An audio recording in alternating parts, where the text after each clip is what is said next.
Trade in the New England colonies. Because the New England environment prevented many New Englanders from farming, many New Englanders became involved in colonial trade and world trade.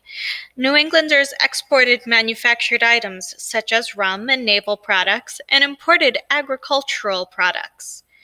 That means that they sent out or they sold naval products and rum, and they bought or brought in agricultural products so that they could feed themselves. An important pattern of trade, known as the triangular trade, soon developed in the New England colonies. It was called the triangular trade because the ocean routes the traders took in their sailing ships formed a triangle on the world map. And you can see an example of this route on the map provided. You see how it's shaped like a triangle? The New England triangular trade. This discussion of triangular trade will start at the Caribbean islands. In the Caribbean, traders bought agricultural products such as molasses and grain and shipped them to New England. In New England, in the New England colonies, traders sold the agricultural products from the Caribbean and bought manufactured goods such as rum and naval products. These manufactured goods were shipped to Africa.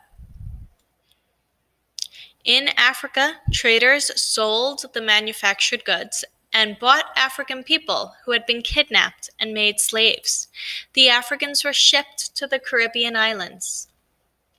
In the Caribbean islands, the traders sold slaves from Africa and bought agricultural products, which they sent to New England. As you think about the triangular trade, it's important to know that the triangle does not describe all the places that traders traveled to and the many types of goods that were traded. The triangular trade shows that what happens in one country often affects what happens in another country. In a later chapter, you will learn a great deal about the history of African people who were kidnapped from their homes and sent to the colonies as slaves. They had a people's rights problem.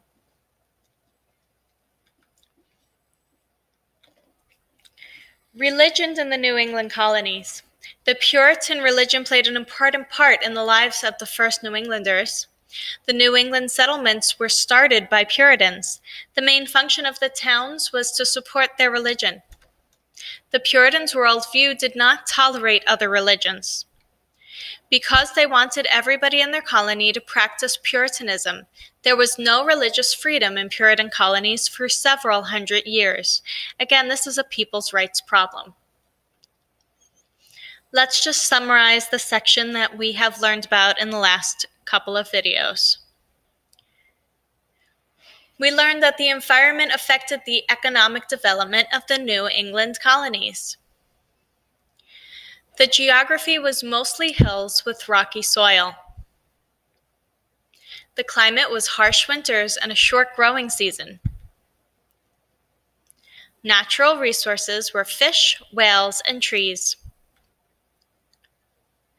Agriculture was not developed because of the climate and the geography.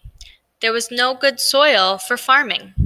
The farmers were subsistence farmers, which means they could only feed themselves. They could not make enough to sell. So instead of being farmers, they manufactured.